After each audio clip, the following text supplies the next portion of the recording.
Dati Ahmed said something about Peter Obi. Listen. Good people are in short supply in a political system like ours. Where do you find the likes of Peter Obi? It's probably the worst election, considering in this particular republic, considering the 2022 electoral law, which was meant to improve our overall election process. The declared winner did not win. You might have been declared by whatever means, but you've not won the election. So guys, Mr. Peter Obi made a striking statement today during an interview section on Arise TV. He said the declared winner did not win, meaning that although INEC has said Tinubu won this election, that indeed Tinubu did not win this election. He went ahead to say that this is the worst election ever that Nigeria has had. Please don't forget to subscribe to this channel, turn on your notification bell. Dati Ahmed said something about Peter Obi. Listen. Good people are in short supply in a political system like ours. Where do you find the likes of Peter Obi?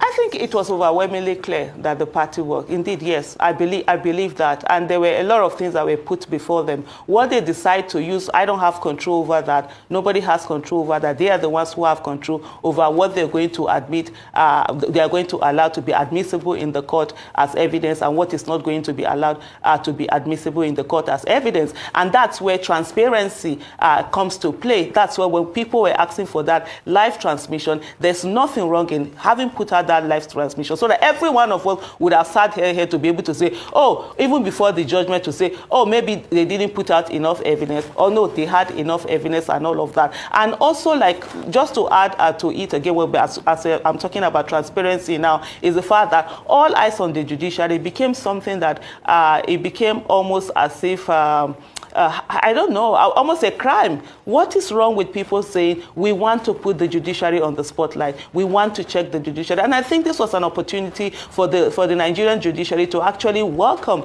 the scrutiny that is coming from citizens, because for the first time, citizens now seem to be interested in the things that are happening in it, and it was really important for that. But unfortunately, you saw a situation whereby the justices, there was anger, and I think the female amongst them, I'm sorry, I don't know, I don't have her name, where she was saying that, oh, people think they can stay on social media and intimidate them. Nobody is intimidating you. What is being done is that people are saying, let's put an eye, let's scrutinize, let's see what. That's what being an active citizen is all about. That's what occupying your office of the citizen is all about. To put an eye on the different aspect of governance that is happening and follow it through. And at the end of the day, for me, on that day, was also the fact that in that room, getting to the court, everywhere was cordoned off. Armed security agents were all over the place, cordoned off the place. And then when you got inside the courtroom also, there were so many from the executive, even though to me,